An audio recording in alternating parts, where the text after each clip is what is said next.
Say, man, you see my crab cakes?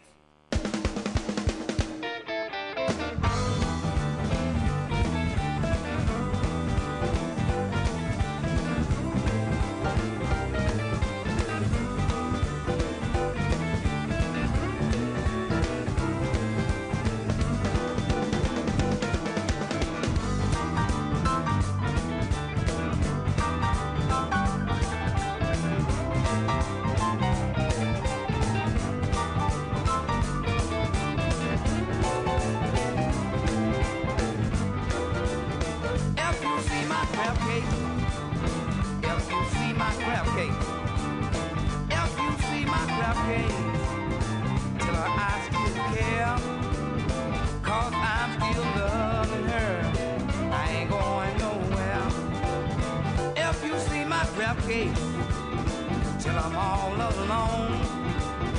If you see my crab cakes, tell her things went wrong. Don't call on the phone and bring a black drawers home.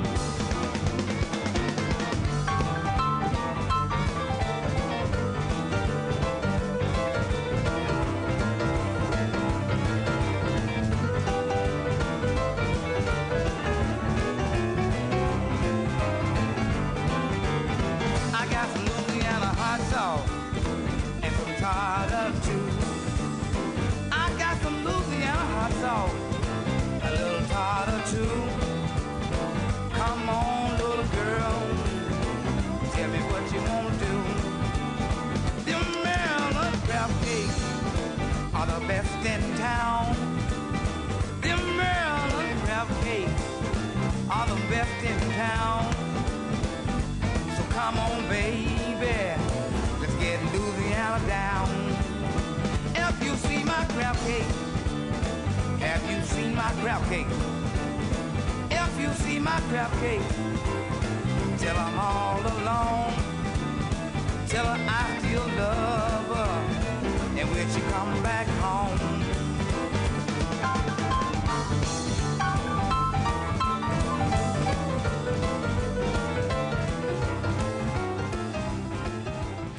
It's now time for Talkin' Boxing with Billy C.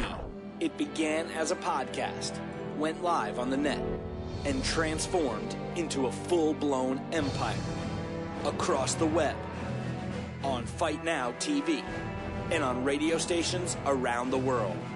It's the only daily boxing talk radio show on the planet, hosted by the only guy with the balls to do it. Many have stepped into the ring. Many have tried to take the belt. And one by one, they've fallen. Another victim of the undisputed heavyweight champion of boxing talk radio. Talkin' Boxing with Billy C is on now. My style is impetuous, my defense is impregnable, and I'm just ferocious. I want your heart.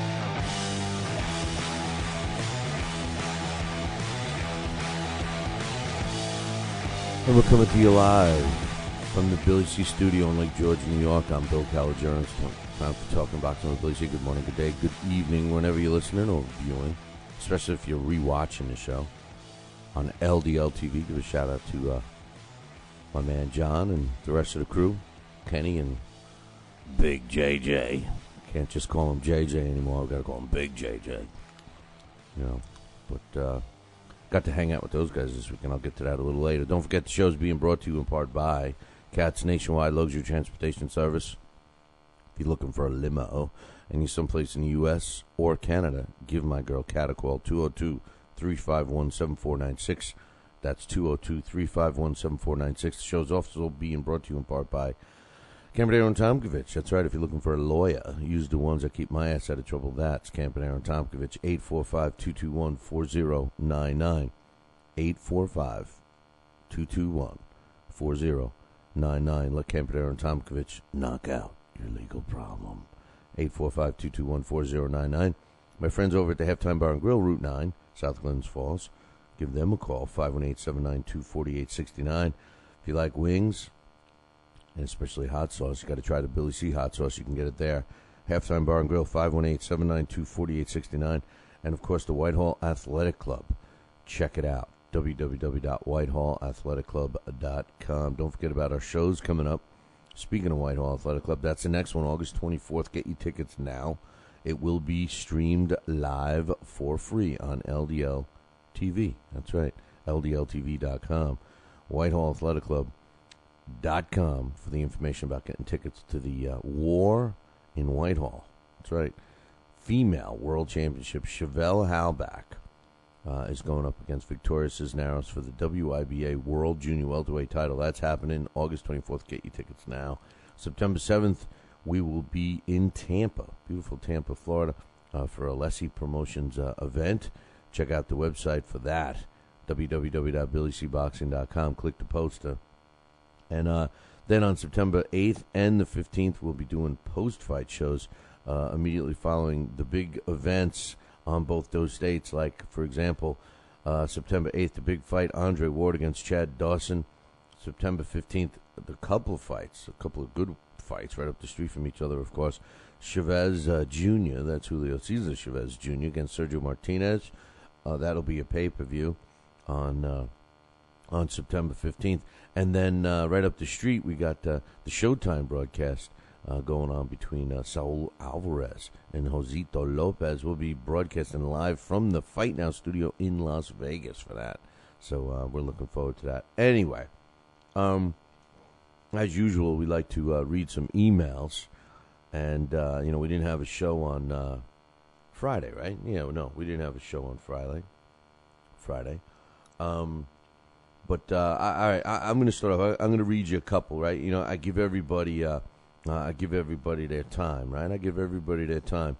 I got to give my man Gary Russell Jr. his time. He's going to be coming on the show tomorrow. That's right, Gary Russell Jr., man. So make sure you check out the show tomorrow. Give a shout out to my girl Kaylee. She just popped in the room. Glad to have her back. God, she's been wondering what happened to my girl. But anyway, listen, here we go. We got from Adon31997. They call me a hater. Kaim Diamond says I'm an effing idiot because Mayweather is boxing. It wasn't fair for him to be in jail because he had to be in solitary. He says, I'm effing killing him. He said, and then we got another one from Alan. Alan says I'm a big hater. And Alan also says, us guys in the hood, my ass. You're a hater. And then also the one that I liked the best was Tribo F Judah 5. I don't know. Who knows what it says, He's not the most intelligent guy, but he says, or gal, whatever. He or she says, crack is always trying to hold and keep a brother down. You haven't even seen photos, nor were you an eyewitness of the incident. How biased and racist you are. Now, this is all of these are in response to the title of a video that was up on VideoTube called Nevada Wrong to Let Floyd Mayweather Out Early. They already gave him a gift sentence. That's the title that appeared on YouTube. So, yes, I gave everybody their time. And, as far as crack is and all of that, and how can someone say, listen, I have a lot of black friends, and I know I have a lot of black listeners and everything. I'm just curious. This goes out to you guys, man. It's like, how can someone use a line, crack is, and then call me racist? Isn't that a racist comment? Isn't that like, it just that kind of stuff. If you want to accuse somebody for being racist or whatever, call them racist. Don't throw it back. Whatever. But the bottom line is, it was all based on the title. And as far as being an eyewitness, man, listen, my comment, I do believe that Nevada was wrong to let Floyd Mayweather out early of a 90-day sentence, that he copped a deal. I believe that. And I'm basing it on what was put in public. No, I wasn't an eyewitness to him beating his girlfriend in front of his kids. No, I wasn't. But I know he admitted to it. So And as far as putting him in solitaire, you know, I don't know about you, but if I'm in jail, maybe that's not as bad as it could be. Now, he wasn't even in a tough jail. I mean, he was in a county jail, you know. But I mean, I don't know.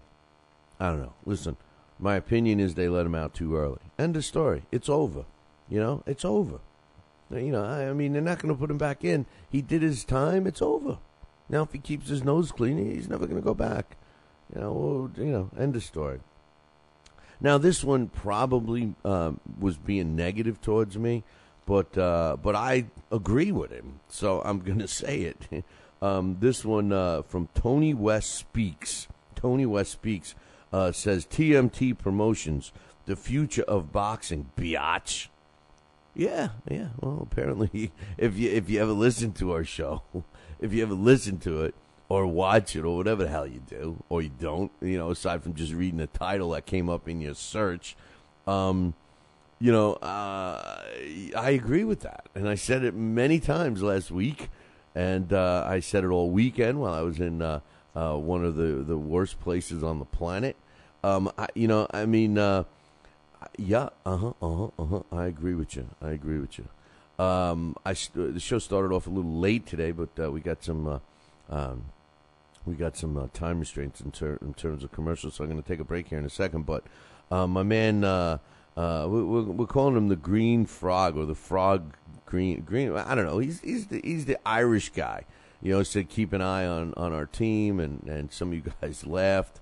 His team's doing good. He says, Bill, you still not impressed by John Joe Nevin? Come on, man. He says he's a slick, white European fighter. And I got to give my man Gavin, or Frog, credit.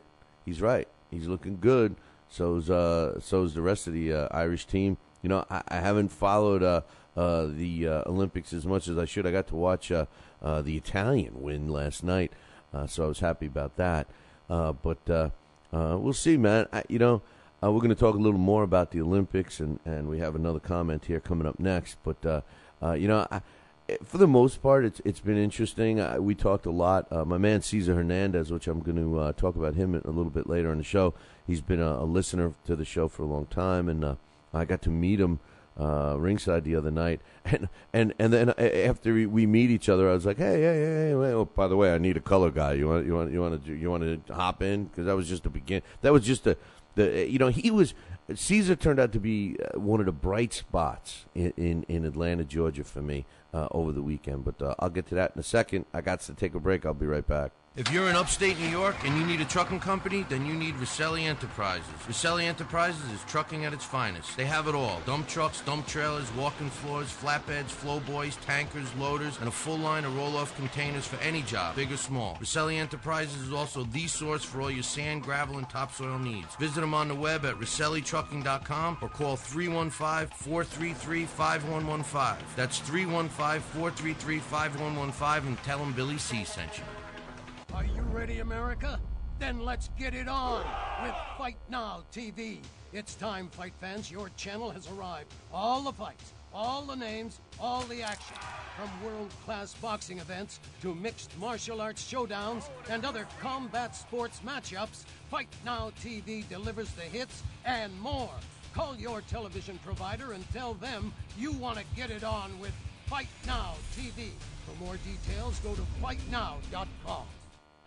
We've got a great matchup tonight. Fighting out of the left corner is the #1 ranked contender. No, he is not. I'm sorry, but who are you? I am the IDO computer. I am programmed to provide only fair and unbiased boxing rankings. This fighter is the #15 ranked contender. Fair and unbiased boxing rankings? That's a new concept. Actually, it is not. The IDO has provided unbiased computerized rankings for many years. Well, we've still got a great fight tonight, folks. In the left corner is the #15 ranked contender. The IBO, the champion of integrity. Learn more at IBOBoxing.com. Check out BillyCBoxing.com now, or feel the wrath of the mighty mustache. Oh, that hurts. Why are you doing that to my face? I hate you. That's BillyCBoxing.com. Consider this your warning. As a young boy, all Billy C. dreamed about was one day having his own Catchphrase. And we're back. And we're back. One boy. One dream. One day. Everyone will say. And we're back. And we're back. And we're back. And we're back. And we're back. And we're back. Catchphrase. Coming soon to a theater near you.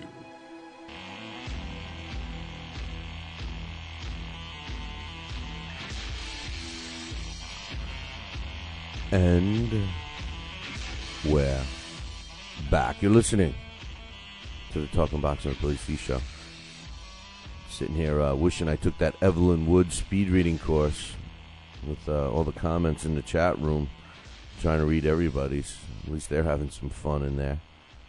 You know. But we're at that point in the show, you know, we're going to read all the emails before we get to the fight results. And then the boxing news coming up. Don't forget, we got Gary Russell Jr.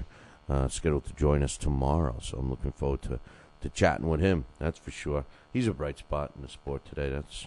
That's for damn sure. But anyway, all right, now we got some real, emails and comments from boxing people. You know, Biggerback says, I'm telling you, man, the network deal for the Olympians is a very bad idea. American boxers are the most spoiled already with all the sponsors. And many pros act like a bunch of divas. Just look at Mikey Bay. He says, you'll never see a Cuban act like that. Never. He's referring to, it's Mickey Bay, I think. And is he related to David Bay? Anyway, we'll get to that in a second. Guy walks out of the fight because it wasn't going to be on TV. But he says, you'll never see a Cuban act like that. He says that they need to build up their records and fight 5 times a year or more. But with this deal, it's less. Deontay Wilder needs a Stewart or a Shields to reach the elite level. He feels he prefers Stewart. I don't know what the deal is. I don't know the specifics for the deal, Biggerback, in terms of the fighters themselves and you know how they're going to make out. And he's referring to the Oscar De La Hoya, or I should say Golden Boy, deal with CBS to showcase the Olympians when they turn pro. The wording that they used was standout Olympians when they turn pro. Now, if it means just the United States fighters, that's going to suck. But if it means that we're going to get to see some of these other fighters fight here in the States, some of the other countries' fighters, I should say, that decide to turn pro, I think it would be a good idea. Now, I don't know. I was just, my opinion of thinking it's a good idea is strictly for us to get to see them and you know, be able to get to know these fighters on the pro level. But I could see Biggerback's point, you know, already spoiling, so to speak, these fighters, and then their demands become high. And you know, he had said last week, you know, we're going to see the same kind of stuff. They're going to be put in overmatched and all that kind of stuff, which I'm definitely not into. So we'll have to wait and see. As far as young boxers fighting 5 times a year, listen, when you turn pro, you should be 6 times a year is only every other month. So, I mean, I agree with him there. And also, you know, some of these other fighters like the Cubans. Listen, the Cubans, while they're fighting under the Cuban banner, of course they don't act up. They can't. But a lot of the Cubans, once they come over here, I mean, I look at like a guy like Orlando Solis, and he's a perfect example. You know, to me, he's not even living up to his potential because you know, his biggest accomplishment was coming over here to the States and you know, leaving the rule, all the rules, the many rules of Cuba.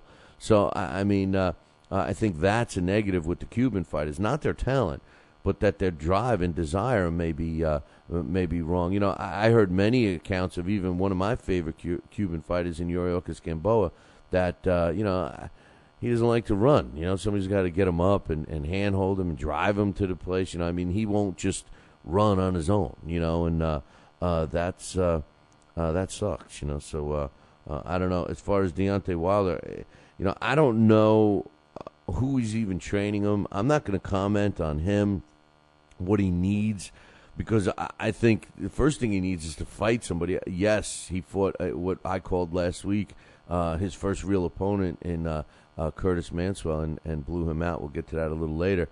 But it's a start. It's a start.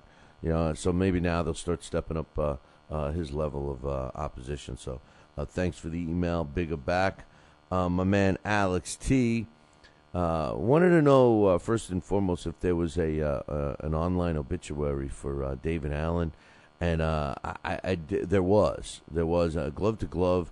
My man Dave, he had some stuff out there, and I know that Tony Treem also had a link to his obituary. So if you want, Alex T, get a hold of Tony Treem, and if you don't have his email, you can email me, and I'll forward you to him, and he can hook you up with that. Alex T goes on to say, if I created my own sanctioning body and have my 3- and 5-year-old boys duke it out for the title, can the winner call themselves a world champion? They most certainly can if they pay you the sanctioning fee, Alex T. If you charge them, a couple of dollars and maybe take their baseball cards or something from them, maybe take their fishing pole, because I know one of your kids caught that monster bass last year, or was that this year? It was probably this year. You'll have yourself a world champion. The Alex T World Championship belt, the other Alex T, because don't you have a junior? He says, the cause is as ridiculous as that sounds. It's almost as ridiculous as Robert Ghost Guerrero calling himself a 4-division champion on HBO the other night.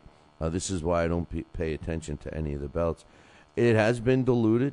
There are a couple of sanctioning bodies that are rising to the top, in my opinion. The IBO is one. The WBF, of course, I'm involved with them. They're another. The WBO proved it all.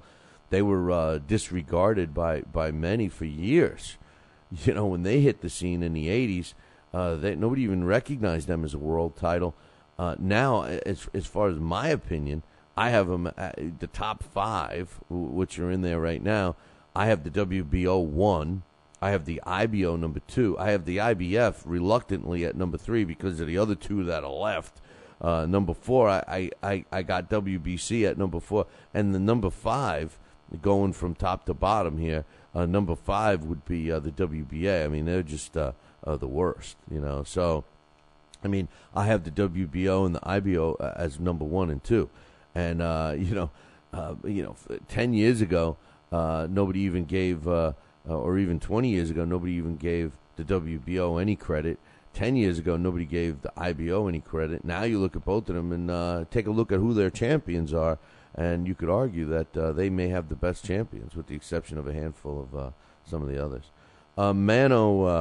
Manophonic says, seeing as Money got released from jail, it's a good time to talk about him.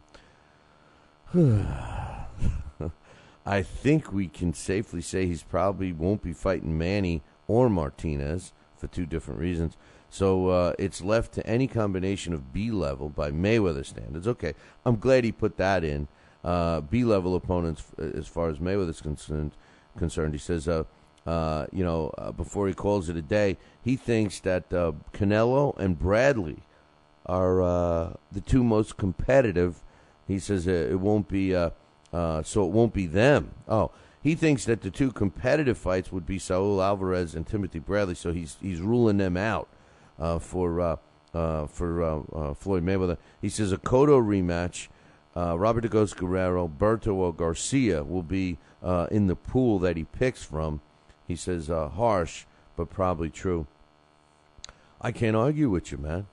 Last week I said that I believe that he will fight Miguel Cotto. I think Miguel Cotto against Floyd Mayweather Jr. in December in New York City, Madison Square Garden, first TMT Boxing Promotions production, will break all the records at Madison Square Garden in terms of attendance. They'll probably have pay-per-view pretty high. There's rumor that he's going to put on a concert immediately following the show, or vice versa, put a concert on first. So that's my prediction for December, or even as early as November.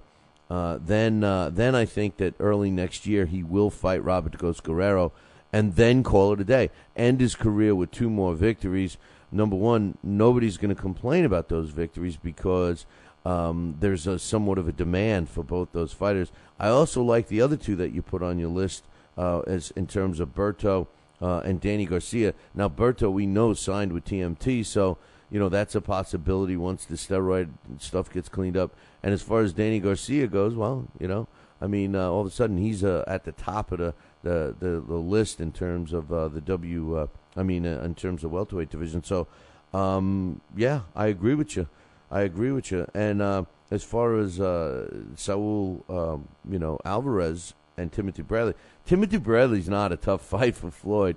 And I don't think Alvarez is either. I think Alvarez, the issue is they won't fight Floyd. And I think that there's going to be some, some flack, I should say now, with Golden Boy and Floyd. So you're not going to see Saul. I mean, look, Saul is picking on a guy that's literally 2 weight classes below him, and you could argue 3. So for him to accept the fight with Floyd, it would only be for the money. And as far as Bradley goes, to me, that's not even a tough fight for Floyd. That should have been an easy fight for Manny Pacquiao, and it wasn't. And no disrespect to Timothy Bradley because I love the guy. So great email there.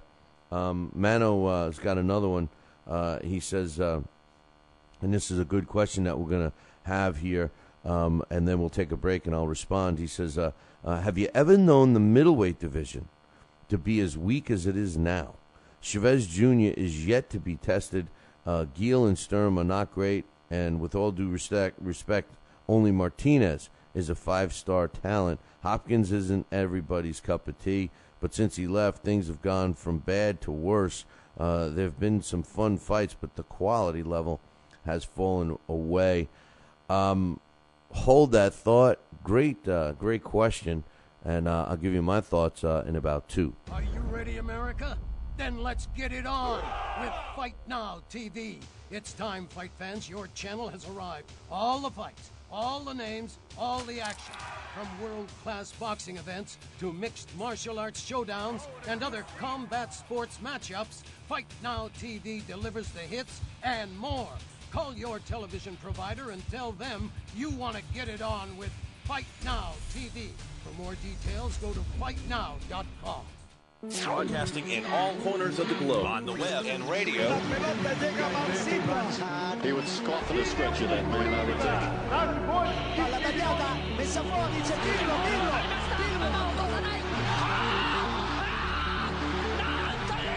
think. You're listening to Talkin' Boxing with Billy C. From upstate New York in the good old US of A. Boxing is here to stay because we are here to stay. The best 2 hours of boxing talk on the airwaves. Hey, fight fans, check out KOFantasyBoxing.com. KO Fantasy Boxing is boxing's only trademarked fantasy game. Check it out, www.KOFantasyBoxing.com. Select your own gym, your own fighters, track them through a season that can last from 3 months to a year, depending upon which league you join. You got to check this out, man, www.KOFantasyBoxing.com. Join it today. Again, www.KOFantasyBoxing.com. And tell him Billy C sent ya. Now back to Talkin' Boxing with Billy C, the only radio host man enough to take a punch from Mike Tyson. Wait a minute, man. Hold on there. Jeremy, man, I need you to take this one, all right? Wait, what? No way. I can't do this. Need I remind you I'm Billy C, damn it? Now put on that mustache and get in there. Hey, look at me. I'm Billy C. Crap.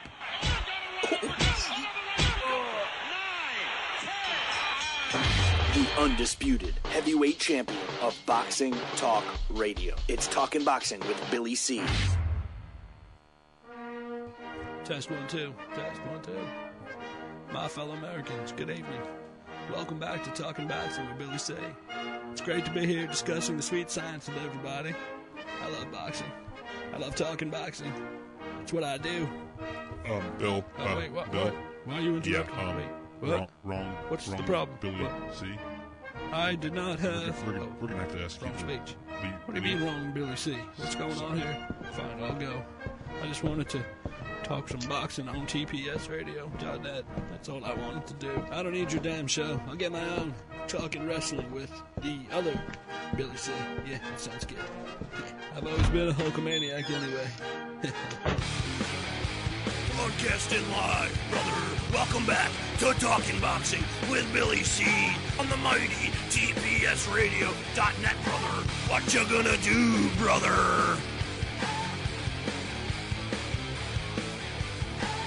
And we're back. You're listening to the Talking Boxing with Billy C show. You're watching us on the Fight Now television channel. I want to welcome the Fight Now audience just joining us like they do Monday through Friday from 6 to 7:30 a.m. Eastern Time.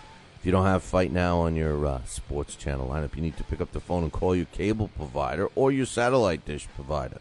In other words, whoever provides you television, give them a call and tell them you want Fight Now right now. For all the information about the channel, you can visit on their website, www.fightnow.com. Speaking of now, we are talking about some emails and comments that are coming in. And Mano says he thinks the middleweight division is at an all-time low. Yeah, I mean, it seems it. It seems it. It's funny. I think talent-wise, I mean, we could possibly have the best boxers in the history of the sport right now in terms of just hold on. I know everybody's flipping out right now, but no, what I mean is athletically. I think we could have. If could you imagine, just put it in perspective here, could you imagine if you take the athleticism of the fighters of today, generally, not the sissies that hurt their toe and have to put it on a table. And I'm not talking about David Hay. I'm just saying anybody with the toe or finger or whatever. And could you imagine if the athletes of today, the boxers of today, and their athleticism and the training techniques, and no, I don't mean steroids, just natural stuff, were the size and strength that they are today, and fought the way they fought in the 1940s and 50s and earlier. Could you imagine the fights we would have had? I mean, if you look at some of these fighters of yesteryear that we call all-time greats and stuff, they didn't have the benefits of just something as simple as a controlled diet. Yeah, they controlled their diet. They'd have steak, they'd have eggs, stuff like that. But now the food is much cleaner. Less chance of picking up some kind of microorganism. I don't know. I just think athletic-wise, we if the fighters fought, we could have one of the greatest eras. Now, with that said, the middleweight division, which is generally a very popular division, has been suffering of late. And based on everyone not fighting anybody else, I could see my man Mano's point. The only worst time was the time you just mentioned. When Bernard Hopkins was ruling it. That was a pretty rotten time as well. I mean, he was just a boring fighter, still is. I think that technically it could be better if they fought each other. But by record and statistics, it's never been weaker than it is now. So I agree with you there, Mano. Robert says, Billy, my man, I had a question. Do you know the Vegas odds on Chavez Jr. and Sergio Martinez? Last I thought, I thought it was around 5-1. I think it was around 5-1, 4 or 5-1. Sergio is the favorite. Sergio Martinez is the favorite. Last time I checked, but I will look into that for you, and drop you an email on it. He says, "What's up with Pacquiao? Haven't had any news. Haven't heard any news from him. Is he still fighting Bradley? We're talking about Bradley in the chat room, and we made one of the listeners made a comment about him being like a B-level fighter, so to speak, in terms of Floyd. He does have a clause in his contract that he's got to give Manny a rematch. Now, I don't know if he can fight a preliminary fight first. I think Manny will fight a preliminary fight first and then fight Bradley. If I'm Timothy Bradley, I'm either looking for a fight against a guy like Mayweather or a rematch against Pacquiao, because anything else is too risky. The style, not that he's going to lose, but the style of Timothy Bradley is, he's got a great 1-2-3 punch. His left hand, his right hand, and his head. So I mean, he could bust his face up even worse, and then have that linger on for his big mega fight with Pacquiao or Mayweather. So I don't think we're going to see him anytime soon. Plus, don't forget, remember, last shot I saw of him was in a wheelchair because he claims both of his feet got messed up in the Pacquiao fight. So, and we are going to talk about some Pacquiao news here in a little bit. Because Bob Arum and Manny Pacquiao are going to meet to determine who he's going to fight next. So we will be talking about that in a little bit. He says, do you think David Haye versus Seth Mitchell as a heavyweight would be a good fight? Yes. I love that fight. I don't think you'd see David Haye fight that fight because David Haye is just looking for the paydays, and I think he can make a lot more with a rematch with Klitschko. But I would love to see Seth Mitchell fight David Haye. I think that's a great fight for both. I think it's a great fight for both of them.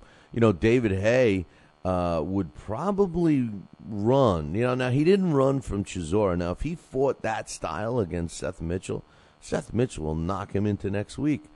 But then again, Seth Mitchell was rocked by Chaz Witherspoon.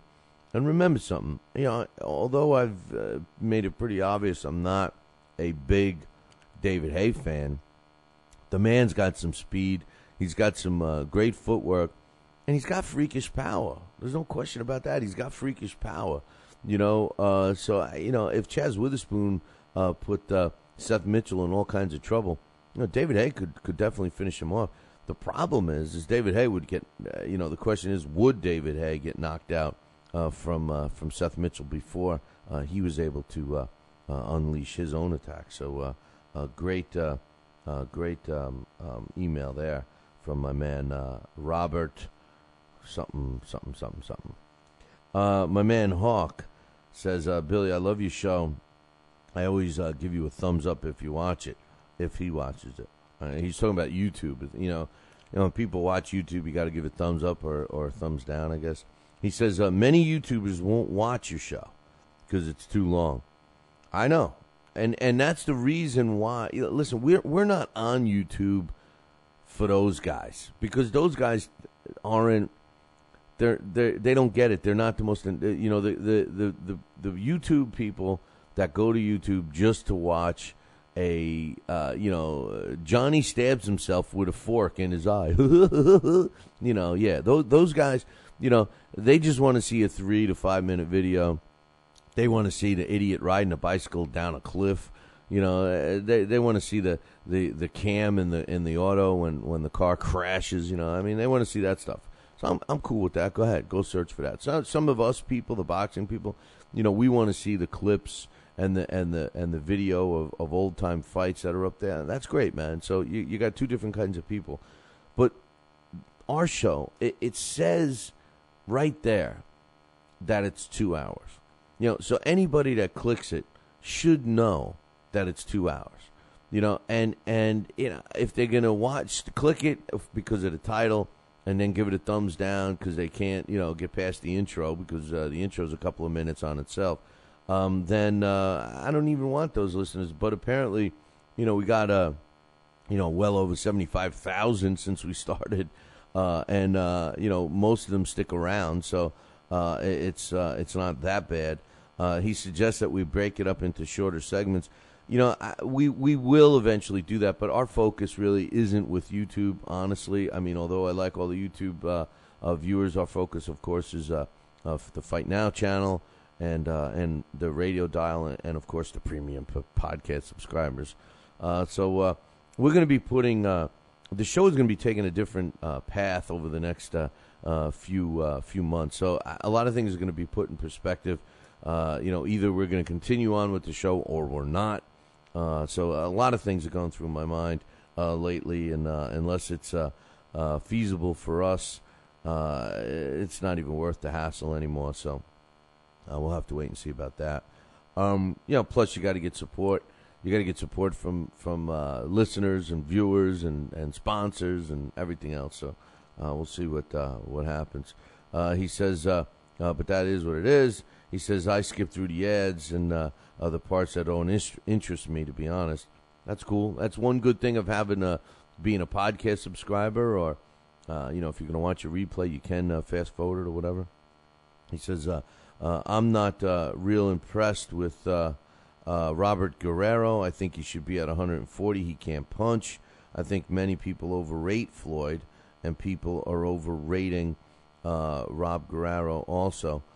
I don't know if you can say that Floyd is overrated. I mean, I can. I mean, I do sometimes, but based on the fighters today, we got to give Floyd credit for being the best of today's fighters. I think that he's overrated by many that think he's a top all-time great. Although he'll get on the list of all-time greats, he's certainly not in the top. I mean, I have him maybe in my top 25. He's in my top 50, but I know that there's at least 20 all-time great fighters I'll put it way in front of him. Way in front of him. So in that respect, I think he's overrated, but not by today. Today, he's number one. He says, I also think it's funny that the Mayweather fans they thumb me down. He's talking about YouTube because of the video titles only. That's true. That's true. And that's their intelligence level, though, Hawk. And these guys, the same ones that call, saying that I'm a racist, but yet they call me a cracker, which incidentally, I'm not. I'm Italian. I mean, I'm darker than most, so I don't consider myself a cracker by any stretch of the imagination. He says, these are the same people that wanted to let O.J. Simpson off after he murdered two people. Well, all I can say about the O.J. case was, the glove didn't fit, man. The glove didn't fit him. It was all circumstantial. He was one of my childhood idols. It was very hard. That whole O.J. thing was very hard for me because I loved O.J. Simpson.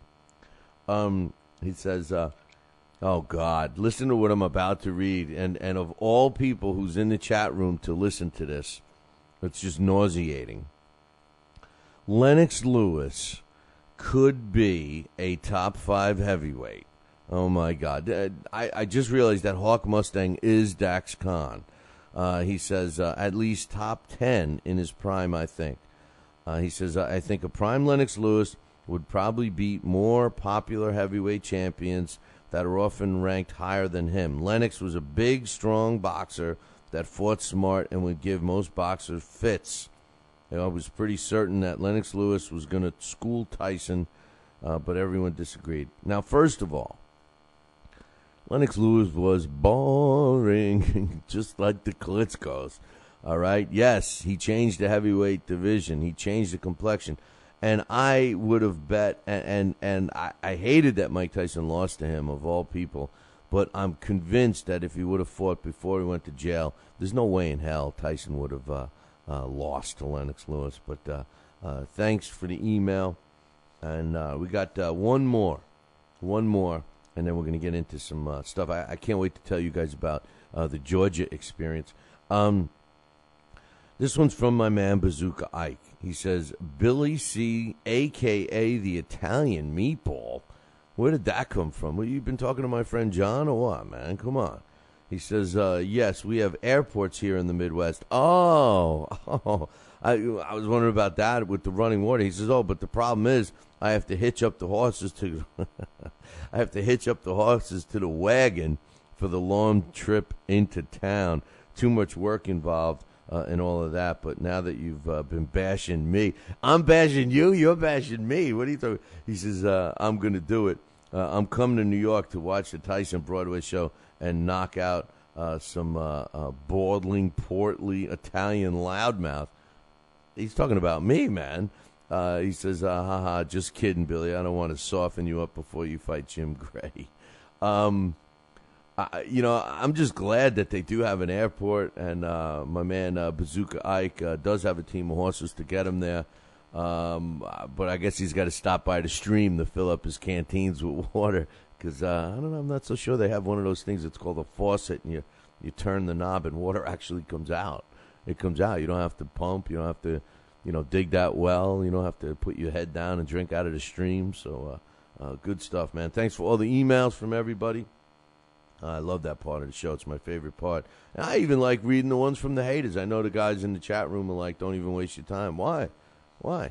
Hey, remember something. My man Given Quality, the first email he ever wrote to us, his first comment was negative. Called me a hater. And he's become a guy I respect, and I think he respects me too. So, if these guys actually listen and watch the show, maybe they'll learn something. And they'll also realize that I'm no racist. That's for sure. All right, let's go through some fights. Now, first and foremost, it was kind of a slow weekend. It's going to be even slower this weekend. But NABF super featherweight champ Diego Magdaleno, he improved to 23-0 with 8 knockouts when he scored a 4th-round knockout over Antonio Davis, who's been around a while, and he's challenged for the title a bunch of times, coming up short. He got stopped in the 4th at the Texas station in Las Vegas. Like I said, Magdaleno improves to 23-0 with 8 knockouts, and Antonio Davis, he drops down to 29-7 with 14 knockouts. It was 2 minutes and 59 seconds of the 4th round. Joe Cortez, who I'm sure made it a point to hold on to that mic so he could say, "I'm fair, but I'm firm." His line. He's. I think he's one of the worst referees at this stage of his career. In the co-main event, a couple of undefeated welterweights went at it. Jose Benavidez Jr., he's the one that came out with the W. He improves to 16-0 when he stopped Javier Loya in the 4th round at 1 minute and 41 seconds. It was officially a TKO. Loya drops to 7-1 with 6 knockouts. And a very good referee waved this one off, Tony Weeks. Notre Dame, should we call him Notre Dame's Mike Lee, or should we call him Subway's Mike Lee? This is another one of these guys that really hasn't fought anyone. I had heard some interesting stuff about Mike Lee and the contract that he signed with Top Rank and how much money he's making for fighting these stiffs, let alone what he's making for hawking Subway sandwiches.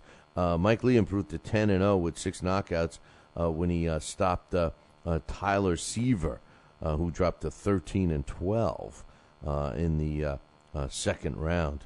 So the official time was 1:36.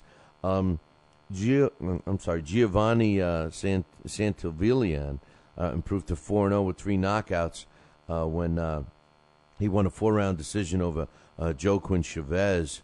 40-34 is the way all 3 judges scored the super lightweight fight. Like I said, Santillan improves to 4-0 with 3 KOs. And Chavez drops to 1 win, 2 losses, 2 draws, and his win came by knockout. In the featherweight division, Saul Rodriguez improved to 6-0 with 5 knockouts when he stopped Jose Morales in the 3rd round, 26 seconds of the 3rd round. And he was out for a long time, face down on the canvas, as far as my notes say. Tommy Turner, TT, man, T squared, he improved to 3 wins and 2 losses with a couple of knockouts when he took him 2 minutes and 36 seconds to knock out Billy Schmidt, who drops to 1-2-2 in a light heavyweight fight. And to kick off the action, the Mighty Midget, they call Termaine Williams the Mighty Midget. He improved to 2 wins, 2 losses. He improved to 3-0 with a unanimous decision. All 3 judges scored at 40-36 over Yasma Hogue, who drops to 2 wins, 2 losses, and a draw. Also on Saturday, we had Deontay Wilder improves to 24 wins with no losses, and 24 of his wins come by knockout when he took care of Kurtzan Manswell in the 1st round. Dropped him a couple of times, and finally was waved off at 2 minutes and 10 seconds. Manswell drops to 22-6 with 17 knockouts. Listen, I got to be honest. I didn't think that Deontay Wilder would finish him that quickly. I didn't see the fight, honestly. I didn't see what kind of shape Manswell came in. I know he was coming off a big win. I said it was Deontay Wilder's best opponent to date. I still stand behind that. So one of two things, either one of three things, to be honest with you. Let's call a spade a spade. Number one, he was just that much better than Manswell. I mean, let's give him credit. Number two, Manswell was not in shape. Or number three, Manswell was paid off to take a dive. So those are the three options that took place on Saturday. But nonetheless, it probably was the first one, that Deontay Wilder was too much for him. In the junior middleweight, the co-main event, Dimitri Salita improved to 34 wins, a loss and a draw when he beat the snot out of Roberto Valenzuela, getting a knockout in the fourth round. Valenzuela, just to give you an idea about him, his record is 65 wins, 63 losses, and a couple of draws. I just called his fight down in Tampa, and it had to be just enough time for him to get back in the ring. He's a tall, rangy fighter. He fought a young fighter and got knocked out in Tampa, so I could see that there was no chance for him to beat Salita. Now, the win now sets up a fight between Salita and Poli Malignaggi. So we'll see what happens with that. Jason Lamarvilla Velez improved to 19-0 with 14 knockouts when he knocked out Levi Bree in the sixth round. Bree drops to 18 wins, 10 losses, and 3 draws. In the IBF junior flyweight fight for their belt, it was a 12-round decision, a close decision at that gave John Real Casimiro the win and the retention of his junior featherweight belt. He improves to junior flyweight belt. He improves to 17 wins, 2 losses with 10 knockouts, and he took on and beat Pedro Garava, who loses for the first time, 18 wins, 1 loss, and 1 draw.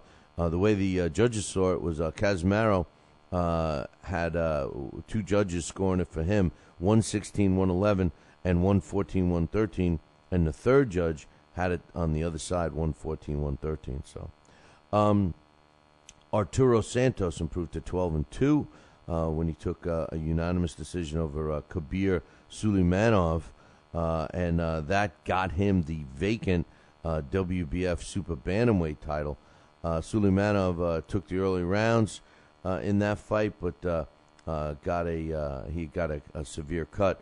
A lot of people think that Suleimanov won the fight. And they're calling this a controversial decision.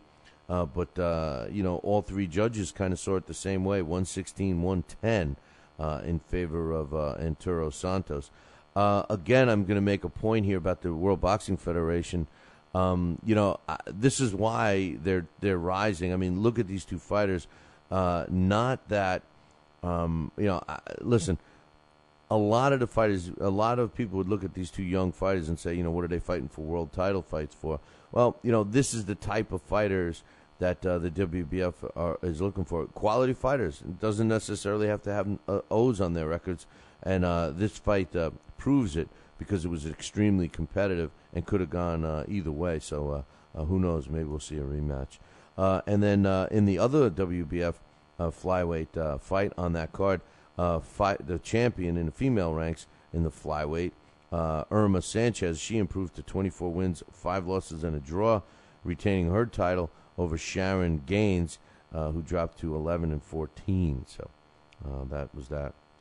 And in Japan, former Super Bantamweight champion Aki Fuma Shimoda, he improved to 26 wins, 3 losses, and a draw when he took care of Filipino Richard Bitos, who drops to 19 wins, 6 losses, and a draw.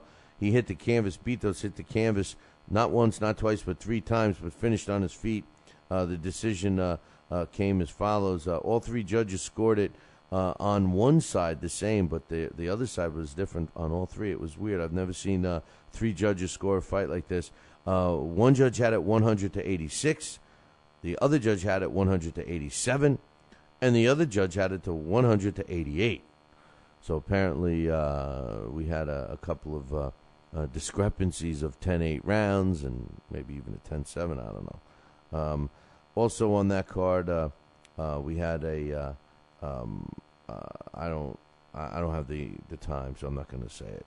I'm going to hold off on talking about the other fight that took place on Saturday, which was the one I called the action on. This took place in Georgia. I'm going to get to that one in a second. But let's go to Friday night. On Friday Night Fights, Mercito Gesta took care of Ty Barnett, and he was knocked out for the 10 count at 2 minutes and 59 seconds of the fourth round. I believe it was the fourth round. Barnett drops to 19 wins, 3 losses, and a draw, with 12 of his wins coming by knockout. And Gesta remains undefeated at 26-0 with a draw with 13 knockouts. So that's what took place on Friday. And then on Thursday, just to get you caught up, because we didn't get a chance to do this, and this broadcast on Fight Now TV and also FightNow.com, we had Thomas Uzenthusen, which I'm not pronouncing correct, but Tommy Gunn out of South Africa. He retained his IBO super middleweight title by beating Roland Bryant in that one. The way the fight ended was 118-110, 117-112 twice for the 12-round unanimous decision. Irish Shawnee Monahan took care of George Armenta by knocking him out in the third round. And Monahan improves to a 15-0. Still waiting for him to fight somebody good. The TV broadcast on Fight Now that opened up the show was junior featherweight Heather Hardy opened up the show. She wins her pro debut against Michaela Nabel. Went the distance, 38-37 across the board for that one. So some other results in that. Boyd Melson, he won a 6-round decision over Khalik Meminger. Jonathan Cepeda knocked out Orpheus White in 1 round. Floriano Pagliara and Willie Villanueva, they fought to a 6-round draw. Zach Ocha knocked out Cody Osborne in the first, and Alan Benitez won a 6-round decision over Osnell Charles. That takes care of Thursday, Friday, and Saturday results, with the exception of what took place in the beautiful. Listen, my man Caesar. I'm going to say beautiful state of Georgia, or should I say beautiful city of Atlanta. But for respect for my man Caesar, which I'm going to get to in a second, I'm going to say it's a great state because he turned out to be a great guy, a great friend, and also a pretty damn good color commentator for us and our broadcast of which was being billed as the War in Cobb County, but it was actually called Blood, Sweat, and Tears. And I'm going to tell you about all the blood, sweat, and tears I shed leading up to that event in about 2. Talkin' Boxing with Billy C. now has official merchandise available on TalkinBoxing.com. T-shirts, sweatshirts, hoodies, and mugs. And yes, even undergarments. Talkin' Boxing apparel is the perfect gift for the boxing fan in your life. Log on to www.talkinboxing.com. That's TalkinBoxing.com and place your order today.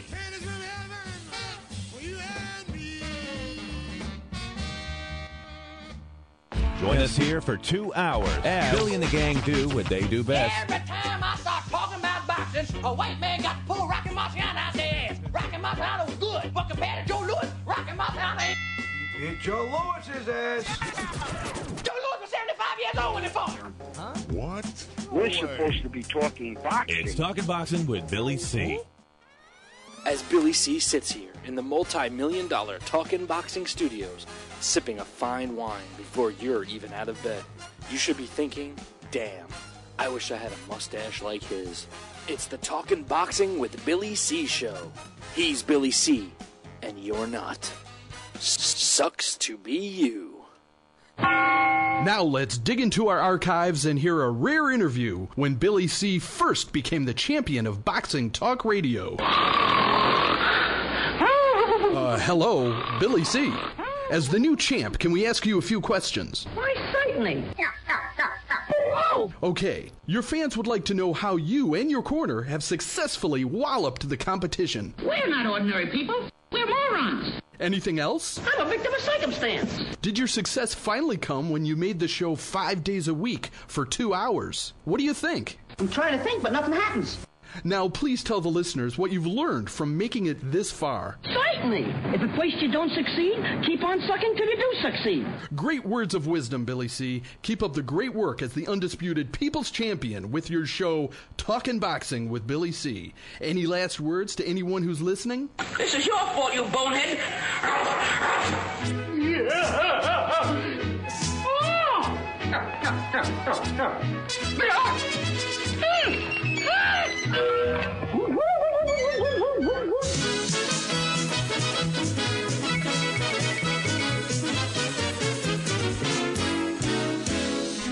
And we're back. You're listening to the Talking Boxing with Billy C show. You're watching us on the Fight Now television channel. If you don't have Fight Now on your sports channel lineup, you need to call your local television provider, whether it's satellite dish or cable, and tell them you want Fight Now right now. All the information about the channel can be found on their website, www.fightnow.com. We did a live broadcast over the weekend, and we did it from Atlanta, Georgia. And the main event was Contender Series star Grady Brewer, and he fought Giobus Bartholomew. Now, here's the thing.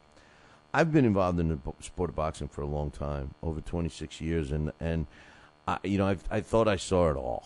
But I didn't.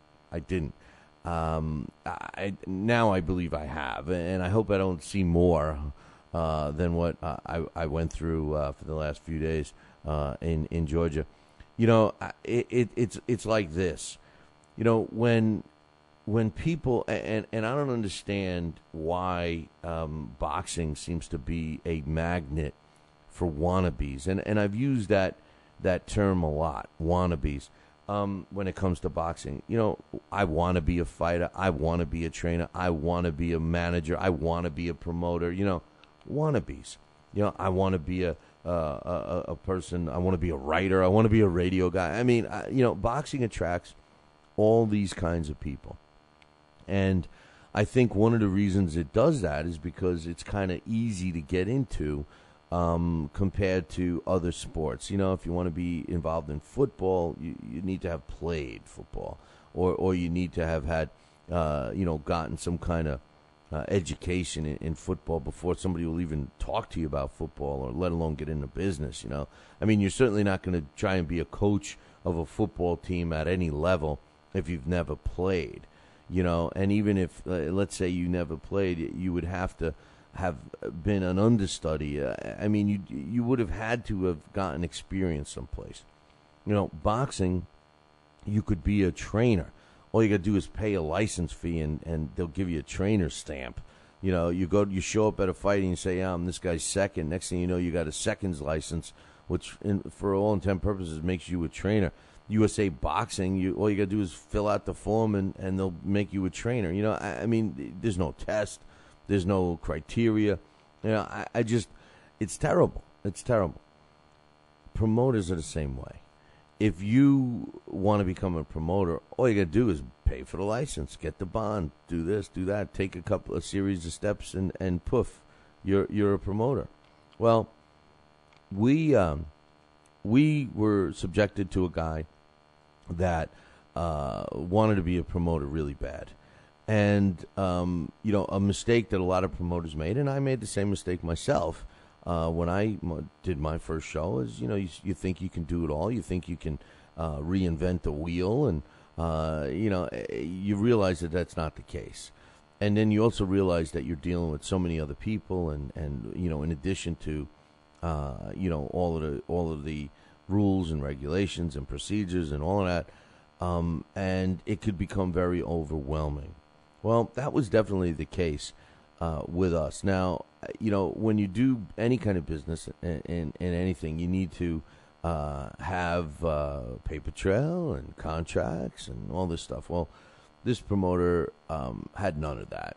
As a matter of fact, he had another promoter that beat him out of money and everything else only because he just didn't have the wherewithal to cover himself. And, at a certain point, you could feel sorry for the guy or you could stick up for the guy. You can help the guy like we all did. And then there comes a limit to that where you just got to, SMFH, man. Yeah, I'm getting better with that texting stuff. And you can't help it anymore. This particular guy had some great help. His man, his relative helped him out, and the Georgia State Athletic Commission helped them all out by putting on this show. Let me tell you one thing. I'm just going to get into from the weigh-in on, okay? If you really want to hear about my own personal nightmares, about me seeing the biggest cockroaches I've ever seen in my life, about me reaching into my own pocket and when, usually when I do these issues, these broadcasts, I normally, I don't make a lot of money, but I at least get my stuff covered for me, and that didn't happen at first. So, I'll be glad to tell you, but you're going to have to call me on the phone. But I'm going to start off with the weigh-in. Guy schedules a weigh-in to take place at 3 o'clock. We were all, and the real good thing about this is I got to meet two really good people. My man, Dr. Lawrence, and, of course, my good friend now, my man George from the IBO, the International Boxing Organization. George Alfonso. He was a great guy. He was the supervisor there. So at least there's always good stuff. And I got to see my man Jay, who used to be a small guy, and now he became a monster in the last 6 months. So, but anyway, the weigh-in was scheduled at 3 o'clock, and at 3:15, we were still in the car with the promoter getting lost because every time he tried to find the same place that he went to from the hotels that he originally tried to book everyone in, which was about 40 minutes from where the weigh-in and the fights were going to be, which was a rookie mistake. We were not at the weigh-in. We were not there. The doctor was scheduled to be there late anyway at 4 o'clock. At 4:30, we finally found the place, thanks to a GPS system, and we get to the weigh-in. Oh, did I mention that we had the main event with us, too? So it's me, it's the IBO guy, it's the promoter, and the main event all in one vehicle. And now it's 4:30, and we arrive at the weigh-in that started at 3. All right, we get there to find out that the time that was allocated for this place that the weigh-in was taking place at had expired. So now the weigh-in, and I kid you not, was taking place outside on a sidewalk in front of a parking lot in the blistering heat of the most humid place on planet Earth called the state of Georgia, okay? They have these vicious mosquitoes or bugs or whatever the hell they were that just, get attracted to sweat coming from humidity. And, the commission is scratching their heads. There's no doctor there till 6 o'clock at night, 6:30, whatever. And the commission, if this was in New York State, and if you, and I'm going to speak for New York because I live here, if this was in New York State and you scheduled a weigh-in to start at 3 o'clock and you weren't there, the promoter wasn't there, I would be shocked if the New York State Athletic Commission, they may have given you a window because they want to be fair too. They may have given you a window, maybe even till 3:30. But when that clock struck 3:30 and the promoter wasn't there, that plug would have been pulled from that event so fast that you wouldn't have even, you would have, as a promoter, you would have driven up to that place and saw nothing. But the Georgia State Athletic Commission tried to work with this guy, and they did. I'll fast forward you to the actual weigh-in of the main event. Forget all the other fighters, but the main event was done on the sidewalk with a 1957 scale, the old beam kind, on a tilted sidewalk that I had never witnessed in my life. Now, they zeroed it out, apparently, but both fighters were overweight. So they had to run and run and run, and they both made weight finally. So the fight's on, so we thought. By the next morning, because there's a lot of paperwork was not taken care of, there was a lot of stuff on the line. As a matter of fact, I didn't even get ready to do the broadcast until 2 hours later than I was supposed to be at the venue. That's how late everything came to. When it was all said and done, the fight went off. And here's how it happened. I'm going to start off with the opening fight of the night. That was a female fight, and that was between middleweight females. Now, Shanique Walker, she was a fairly attractive female, making her pro debut. Looked like a real good fighter. She really did. I saw her. I looked at her, watched her at the weigh-in, watched her get ready at the fight, because it was all one big room. You could see everything. Judging a book by its cover, I would have thought that Shanique Walker would have do pretty well. Now, she fought Shanada Cole. Now, Shanada Cole was about 8 or 9 inches. I don't have their exact heights here, but 8 or 9 inches shorter than Shanique Walker.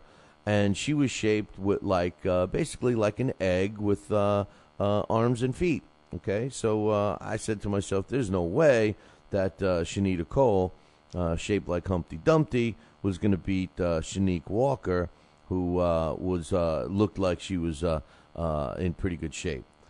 Well, as soon as the bell rang for the first of a scheduled 4-round fight, it became obvious to everyone that was in attendance that neither one of these girls had ever fought a day in their life. I don't even know if they've ever hit a punching bag.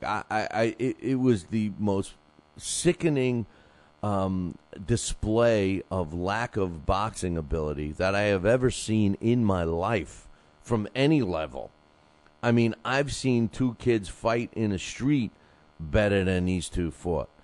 As a matter of fact, there was a time there would be these wild flurries that they would both land on each other, and then they were so winded that they just stood and stared at each other, and we all just sat there in amazement.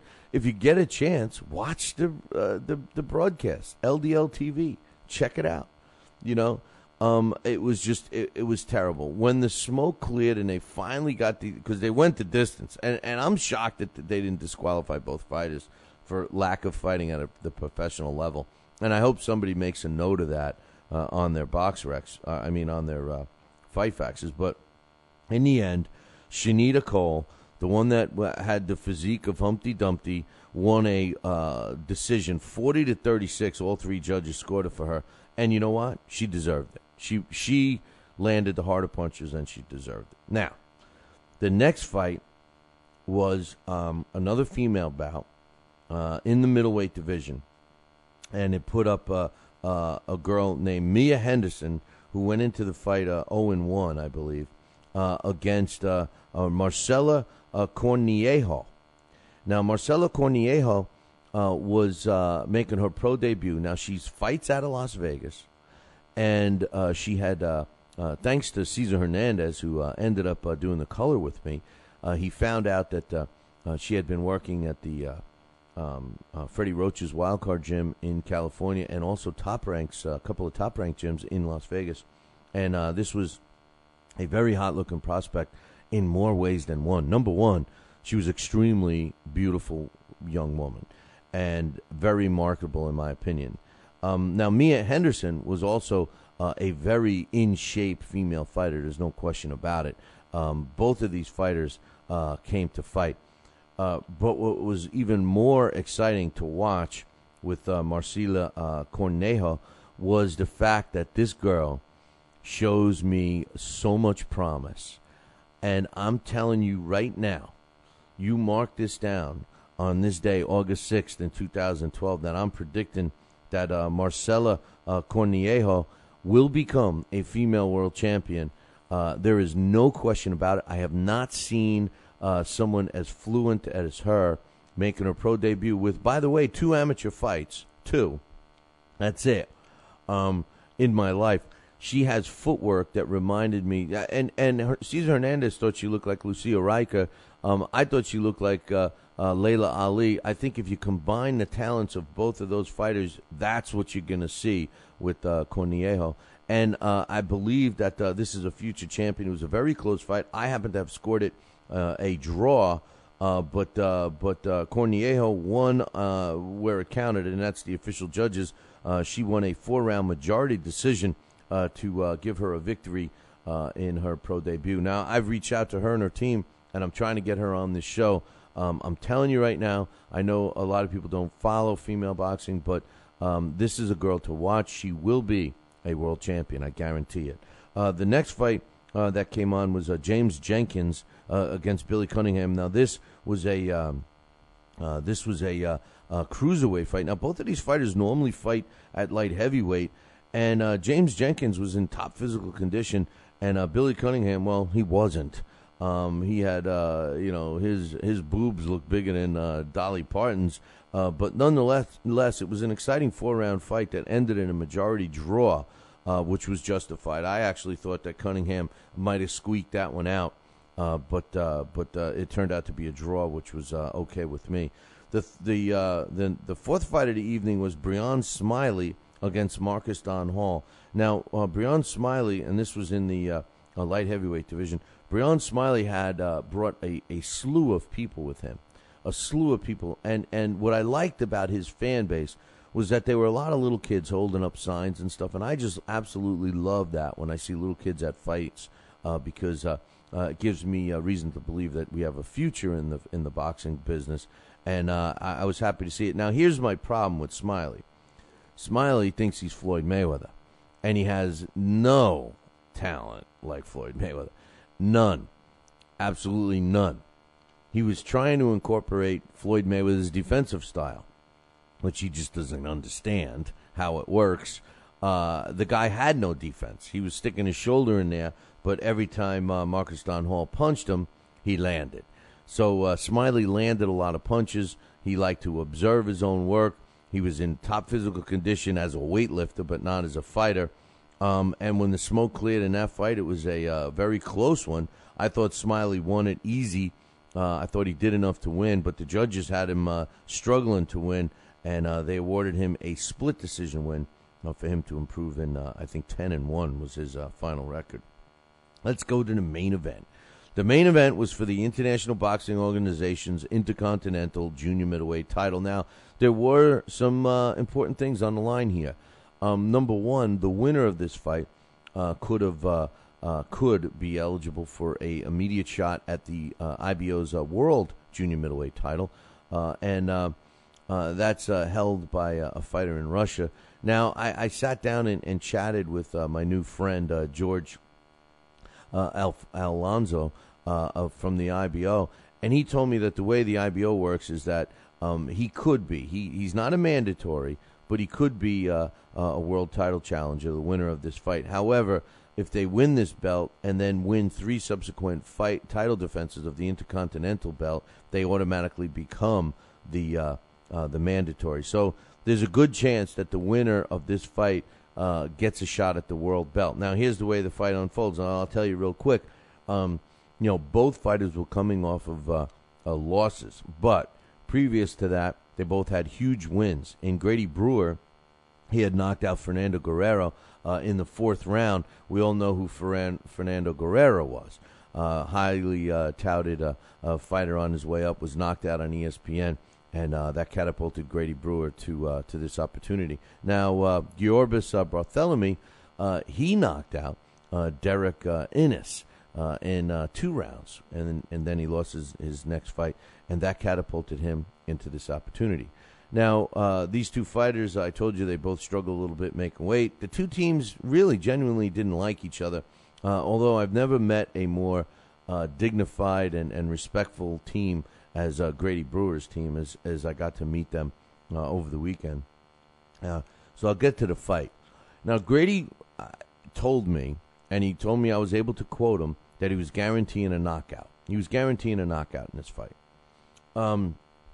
Barthélemy, there was a lot of issues going on with the promoter. They threatened to walk out a lot of times over a lot of different things, from no food to a crappy hotel, and all legitimate gripes. The fight starts off, and it goes something like this. Grady Brewer comes out bone dry. Now, rumor had it that he really was struggling to make weight for the last couple of weeks, and that he really wasn't training that much. And I even talked with his team after the fight, and I said, come on, man. He came out bone dry. Was the game plan for him to loosen up for the first couple of rounds in the ring to try and conserve his energy so he could, perform better later on in the fight? They admitted that, yes, that indeed was the plan, but it almost didn't go according to plan. The first round was a close feel-out round, but clearly won by Barthélemy. The second round started off the same way. Again, Grady Brewer was dry as a bone, and Barthélemy was landing the better punches as he dropped Grady Brewer with a solid shot. Grady Brewer got up. He didn't appear that hurt. He brushed his own gloves off, and he survived the round. So right after 2 rounds, we had a 10-8 round in the second and a 10-9 round for Barthélemy. The third round was just like the first round. Barthélemy won the round. Now, this is when things started getting a little crazy, because what was happening was that Grady Brewer was not landing any punches with any conviction at that point. And Barthélemy kind of was slipping in punches, but he's a cutesy kind of a fighter. He's got some mobility and everything else. But when he would hold, because Barthélemy would instigate the holding, he would hold him, and while he was holding Brewer's one hand, Brewer was able to hit him in the side of the head during the clinch, which they tell you to do. If they're gonna hold you one hand, hit the fighter with your free hand, and that's what Grady Brewer was doing. Well, it started to infuriate Barthélemy. By the fourth round, Barthélemy was holding and pushing and trying to headbutt Grady Brewer, and so much so that he tackled him a couple of times, and the referee takes a point away, does a point deduction in the fourth round. Now, that fourth round was also Grady Brewer's. He started warming up. Now, all of a sudden, he's got a sweat, and he starts landing some shots. Not only is he landing shots, but they seem to be coming a little harder, and Barthélemy clearly was getting frustrated. The fifth and final round started off pretty much the same. They went after each other. Grady Brewer was landing some hard shots, and Barthélemy, who had just lost a point, and then was warned a second time in the previous round, in round 4, that he was going to lose another point for pushing and holding and tackling and headbutting and all this stuff.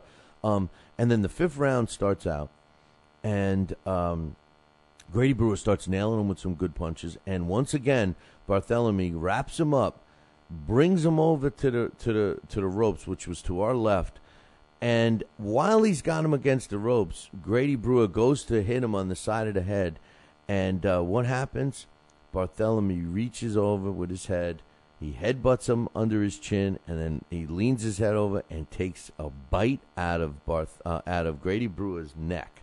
Grady Brewer went ballistic, and he's tangled up on the outside of the ropes, and it was to the referee's back. The referee breaks him up, and Grady Brewer says, he just bit me. He bit me on my neck. Immediately, there was a welt under his neck. The referee took total control. He called timeout. He sent both fighters to the neutral corner. The ringside physician was brought up, saw the bite marks where you could see the teeth through his mouthpiece and everything. You could see the teeth marks on the side of Grady Brewer's neck, and Barthélemy was immediately disqualified, rightfully so, and the fight went to Grady Brewer via a fifth-round disqualification. This was the most bizarre 3 days that I ever witnessed in the sport of boxing, and the ending was fitting. And the thing is this. Never once did Barthélemy,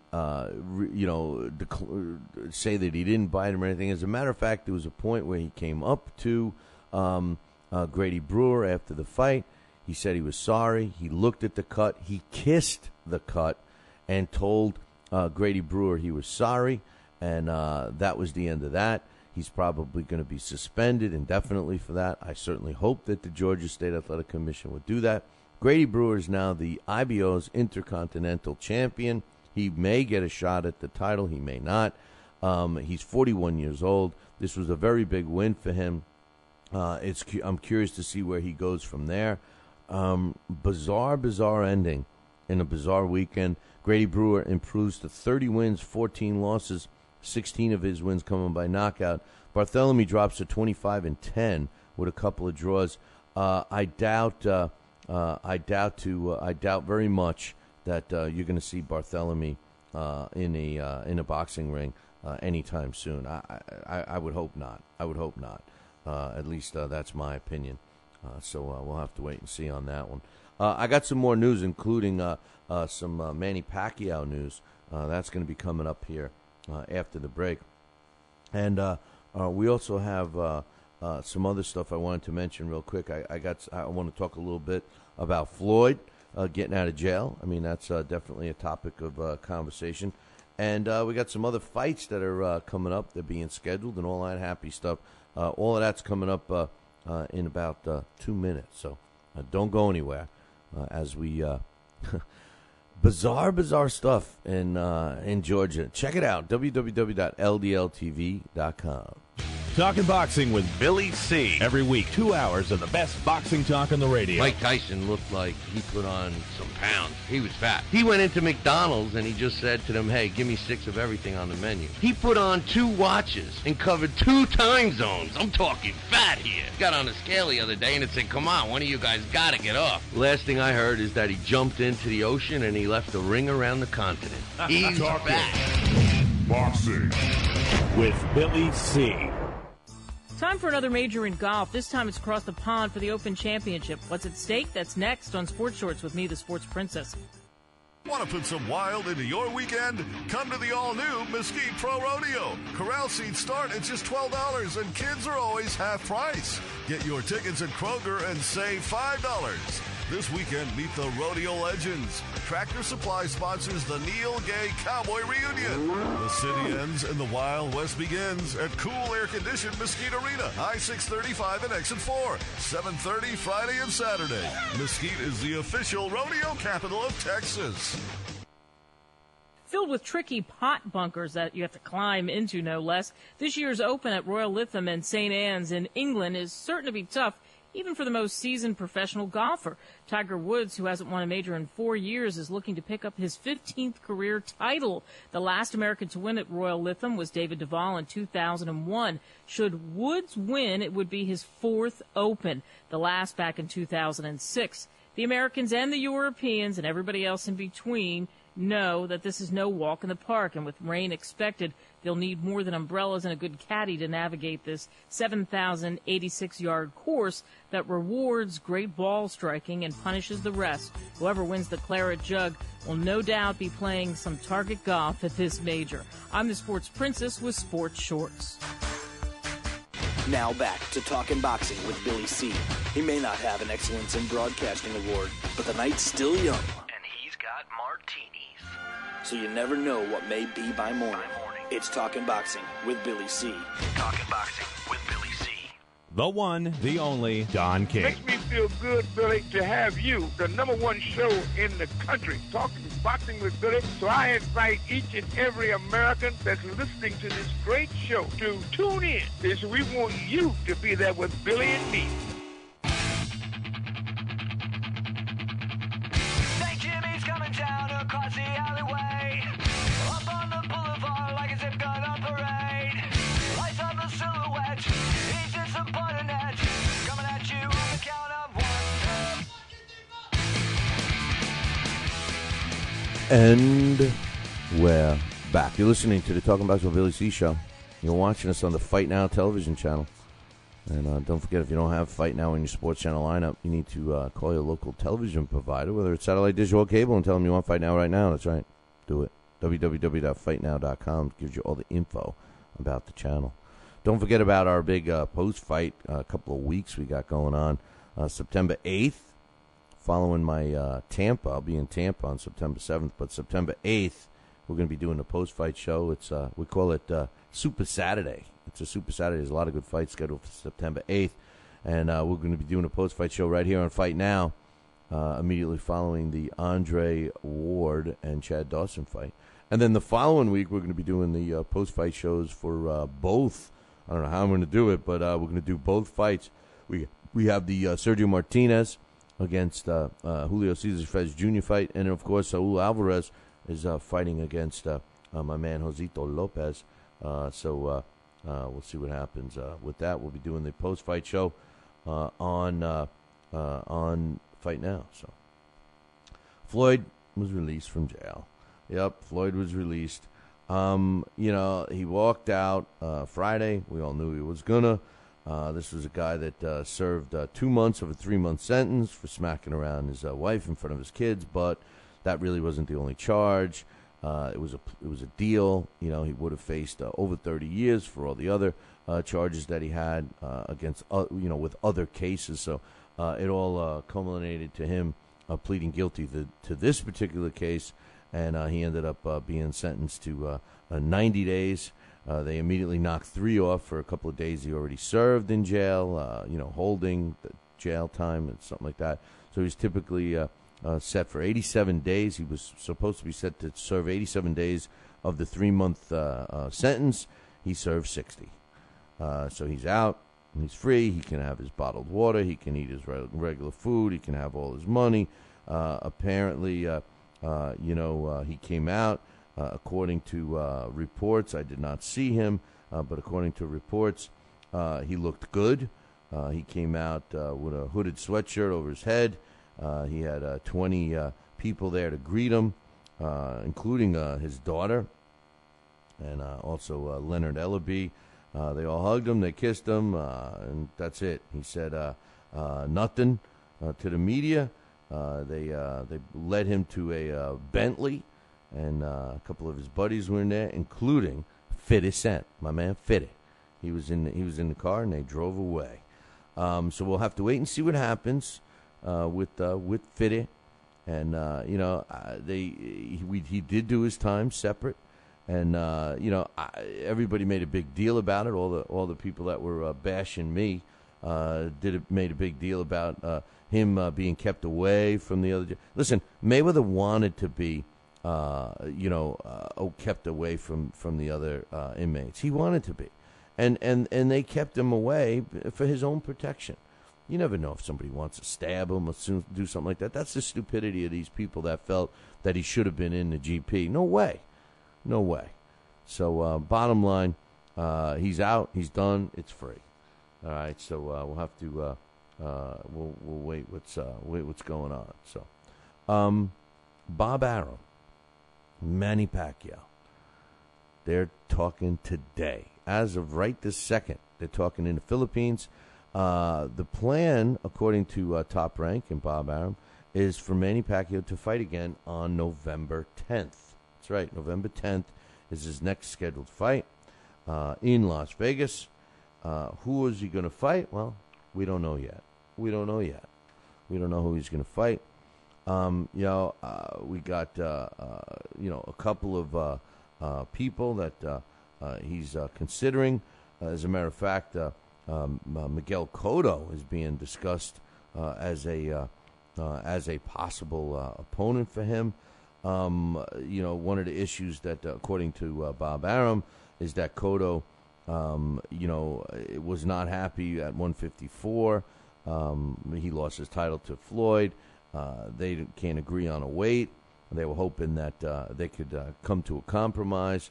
I'm wrong. Cotto wanted to fight at 154, but they're trying to get him to come down to 150.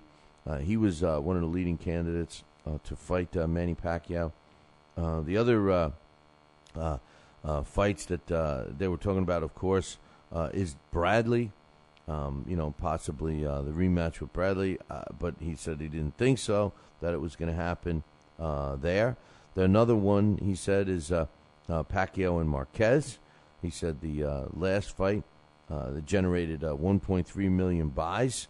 That was about 400,000 more than the fight between Bradley. So, we'll see what happens there. He says Cotto and Pacquiao generated 1.25 million buys. So we'll see what happens there. We also has the opportunity, like I said, to fight Bradley. So, the three leading options are Bradley, Marquez, and Miguel Cotto. I personally think Miguel Cotto is going to fight Floyd again in New York, so I'd scratch him off the list. I think that Bradley Pacquiao would be scheduled for sometime early 2013, so I'd tentatively pencil him off. And I think that we're going to see a Marquez fourth fight against Marquez, which, quite honestly, I don't care about, man. I don't care about. The guy has never been able to dominate him. What makes anybody think that he's going to dominate him again? And the only reason why they're going to put him in there is to give Marquez another chance at beating him.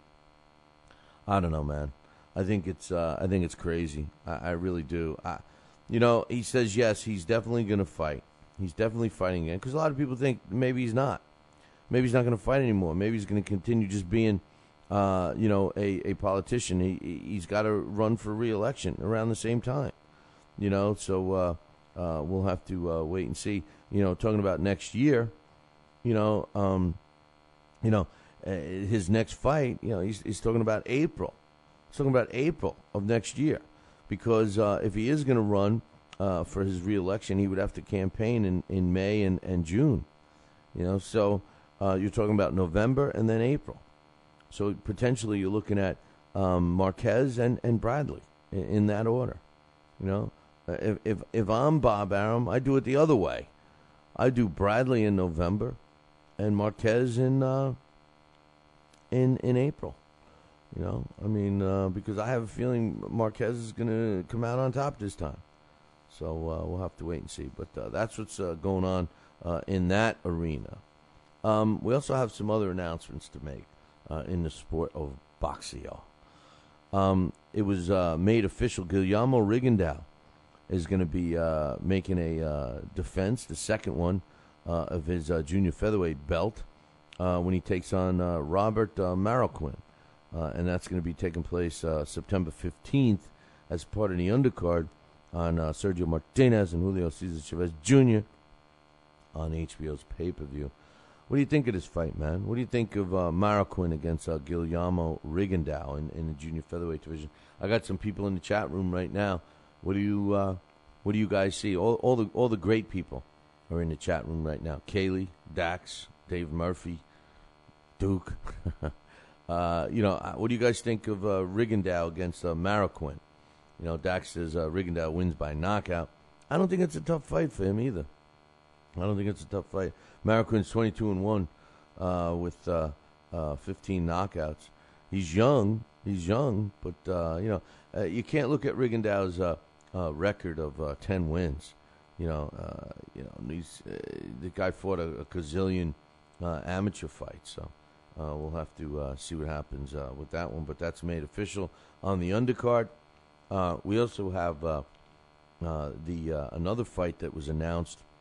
Junior lightweight champion Roman Rocky Martinez. He's going to be. What does Murphy think of the Marroquin, and what does Kaylee think of the Marroquin opponent for Rigondeaux? Why don't you guys give me your thoughts? But we also have Roman Martinez against Miguel Beltran. That's going to be taking place also on September 15th. As part of the undercard. So we just got two of them. Kaylee says, I don't know. Kaylee says, I don't know who's going to win. I don't know, man.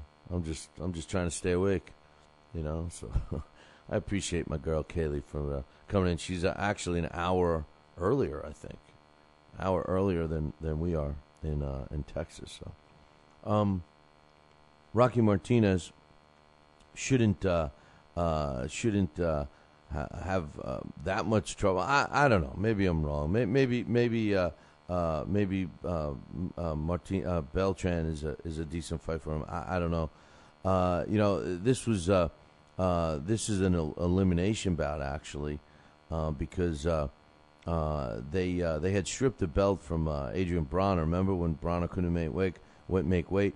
So the Beltran Martinez fight will be a title elimination fight, and the fight that the other two that I think are fighting for the other slot is Rafael Marquez against Wilfredo Vasquez Jr. They were scheduled to fight in Puerto Rico, but that fight got canceled because of an injury to Rafael. So who knows what's going to happen? We will see when that fight goes, and according to Top Rank, if all goes well with the hand, that the Marquez Vasquez fight will be rescheduled for the 15th as well. So we got several pretty decent fights all of a sudden on the undercard of the Sergio Martinez Julio Cesar Chavez Jr. fight. We got the Roman Martinez Miguel Beltran and the Marquez Vasquez fight for the winner. The two winners of that will be fighting for the vacated belt. So a couple of decent little fights there. So we'll see what happens. We had, I just wanted to give you a heads up on Beltran. He's only 23. I thought he was a little older. And Rocky Martinez, he's been out of the ring for over 13 months. So we'll see how these two guys do in September. They got plenty of time to get in shape, that's for sure. They also said that we have with Rigondeaux and Marroquin that the other fight that's on there, according to Lou DiBella, is Matthew Macklin is going to be taking on former junior middleweight titleist Joanne Alcine, who's 33 wins, 2 losses, and a draw. So I tell you, that's a decent little card. So I'm not sure. Now the Marquez Vasquez fight.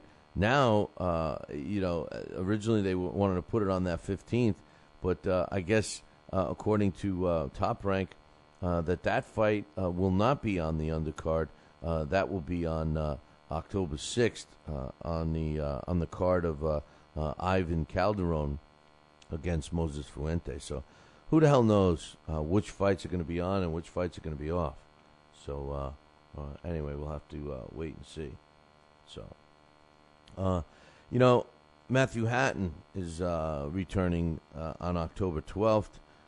He's going to be fighting in England, and I'm not sure who he's fighting. I think there's a couple of names in the works, but right now it's the famous TBA.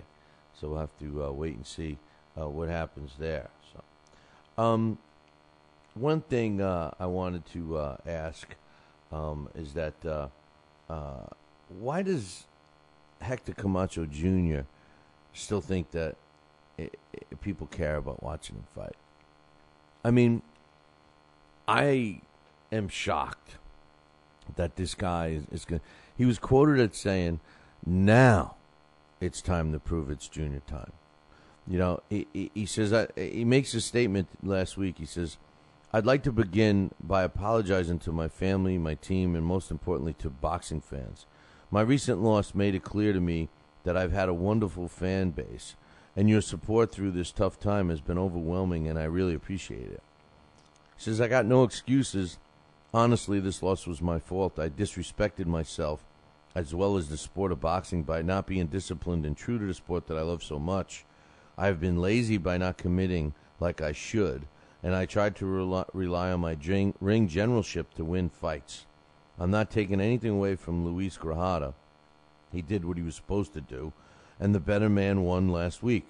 This was when he was interviewed. This came out on Friday, so I didn't get a chance to talk about it, so it was actually the week before. He says, I realized that I need to take my career seriously, so it's time to put the childish things aside before I lose what's important to me, which is my career. I'm changing my training regimen and my lifestyle. I'm now focused and I'm putting 100% into my efforts in training. He says, I've talked to my promoter, and he and I care deeply for this sport, and we know what needs to be done to make it to the elite level. It's time to prove once and for all it's junior time Again, thank you to my fans. I won't let you or myself down again. I think it's all BS. I've talked to this guy. He said the same thing to me 2 years ago. Said the same thing to me 2 years ago. Told me, I admit, I don't train. I eat too much rice and beans. Those were his exact words to me. We talked several times. As a matter of fact, the rice and beans comment he said on the air, I have that. I have the interview. So, the bottom line is this guy made a career of a name. His dad's name. That's where he made his career from.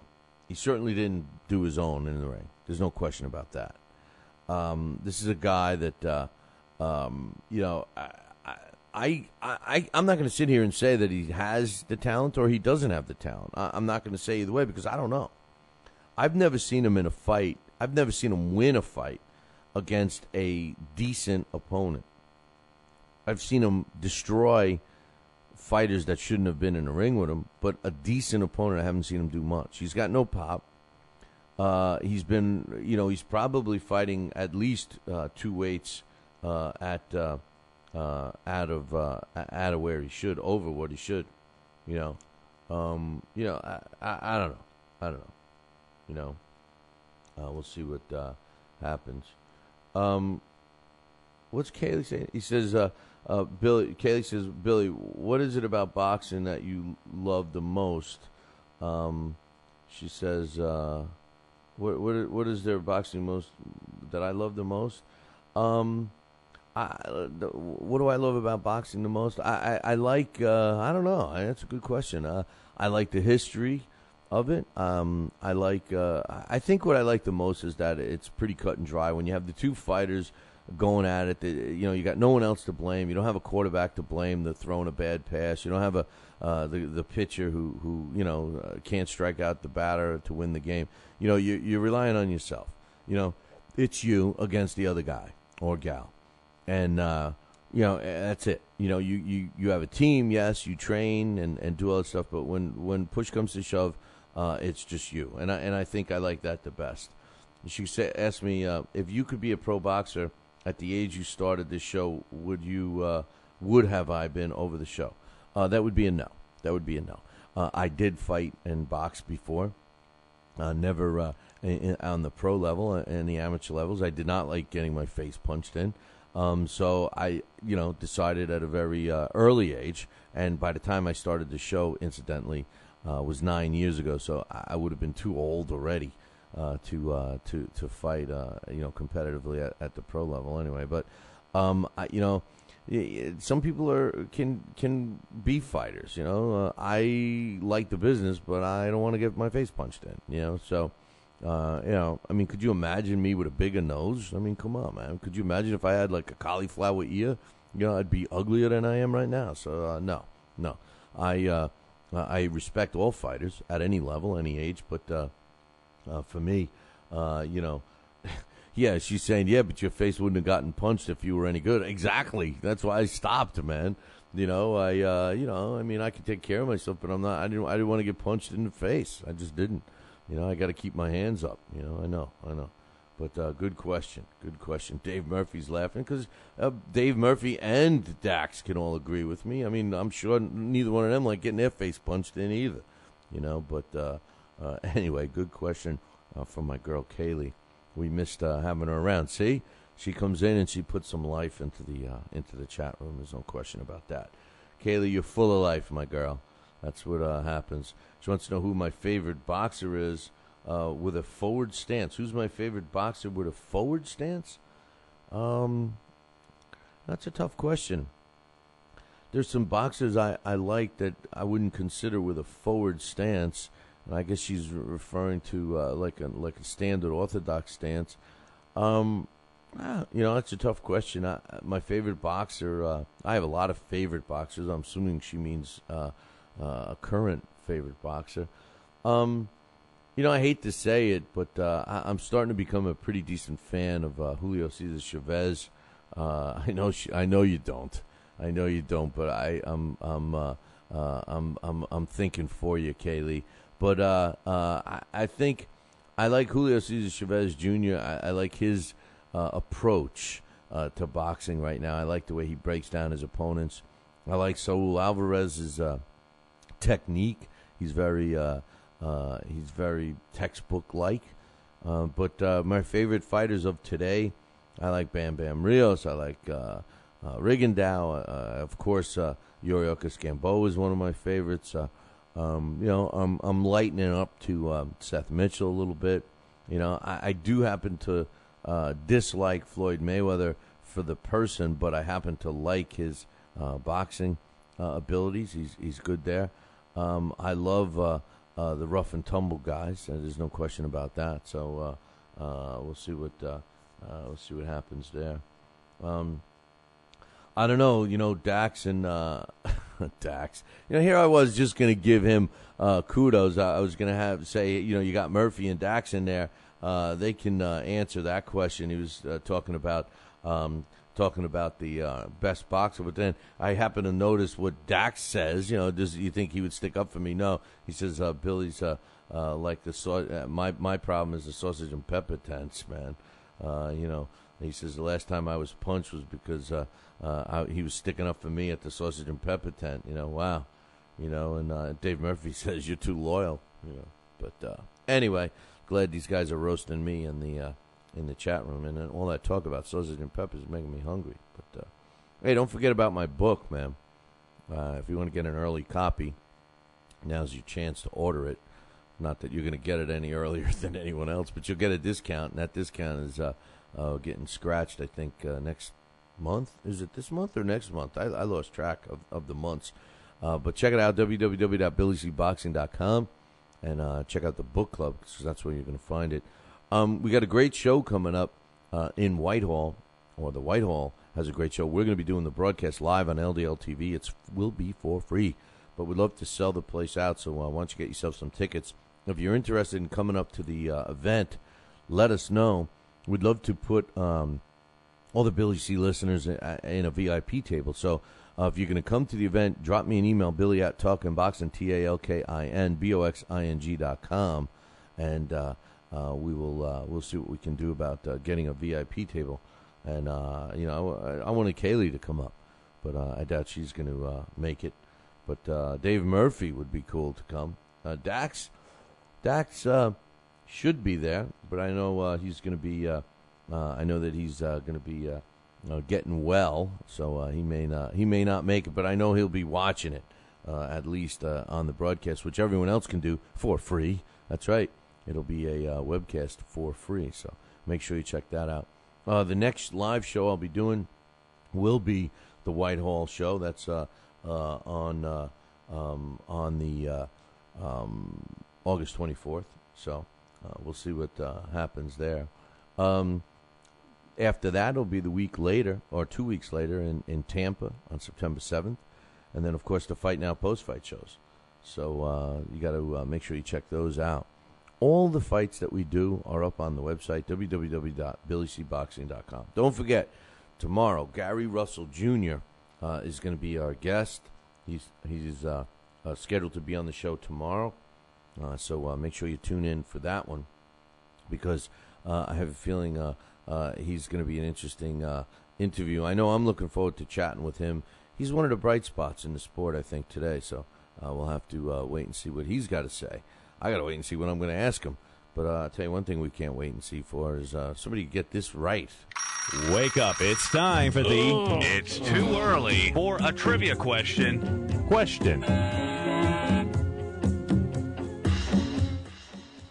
Today's It's Too Early for a Trivia question is sponsored by Gleason's Gym. Give them a call today, 718-797-2872. They got the boxing fantasy camp going on. There's tickets because they got the white-collar boxing stuff that happens up at Gleason's. They got some great gym specials. You give them a call, 718-797-2872. You tell them Billy C sent you, and you want a discount for whatever you're signing up for. Hey, maybe you're going to sign up for a gym membership. Maybe you're going to go to the boxing fantasy camp. Maybe you're going to get some tickets to one of the great events that they have at Gleason's. Whatever it is, tell them you want the Billy C discount. Just tell them Billy C sent you, and you'll get it. 718-797-2872. Gleason's Gym, Brooklyn, New York, baby. 718-797-2872. Speaking of Brooklyn, I told you I was in the nightmare state of Georgia in Hotlanta, and now I know why they call it that. But, the bottom line is I saw so many people wearing Brooklyn hats. They say it just says Brooklyn on it. None of them ever spent a day in New York, so I thought it was funny. Hey, one thing I will say that I liked about Atlanta, they call it Hotlanta. They call it Hotlanta because of the temperature, but I called it Hotlanta because of the women. I mean, there were a lot of very attractive ladies in Atlanta. That I will say. But when I'm sweating like a pig, I just couldn't find myself to go chat with any of them. But anyway, give Gleason a call. Yeah, I'm still talking about that. 718-797-2872. Here's the question: what's on the line is the Burt Gilroy story, and we have the Burt Gilroy book written by a couple of his family members telling us about the late Burt Gilroy and his career and why you should know about this guy. I'm sure you don't, but he was a world-class fighter from Scotland, and that's courtesy of prizefightingbooks.com, and it's going to go to the first person that can get this question right. Now, I've given you guys some hints. I'm going to give you the most hints I can right now. Who fought in the most fights from 1980 to 1989? Who fought in the most fights from 1980 to 1989? Now, I gave you the quantity last week. He fought in 104 fights.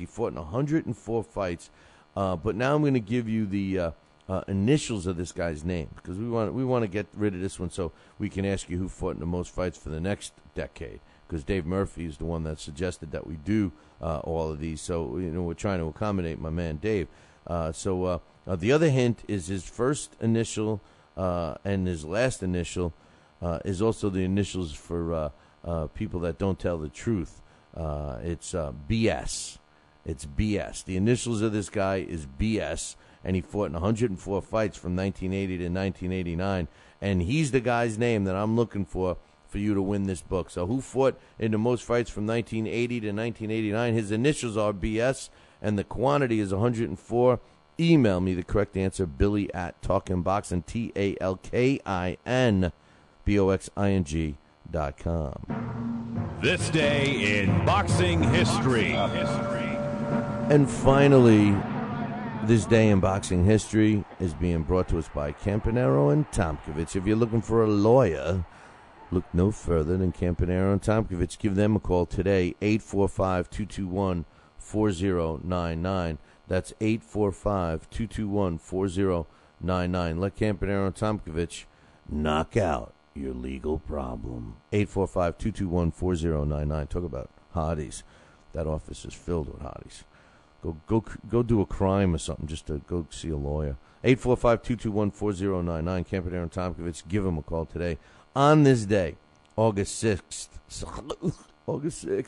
in 1977, Rocky Manatoli knocks out Ekard Daggy in the 5th round to win the WBC's World Junior Middleweight title, and that took place on this day, August 6th, in 1977, in Berlin. Hey, man, that concludes our show for today. Don't forget, we got Gary Russell Jr. coming on tomorrow and a bunch of other stuff.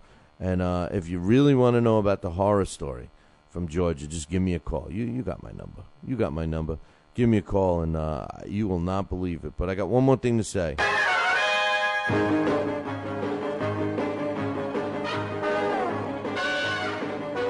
Make sure you tune in tomorrow morning, same bat time, same bat channel.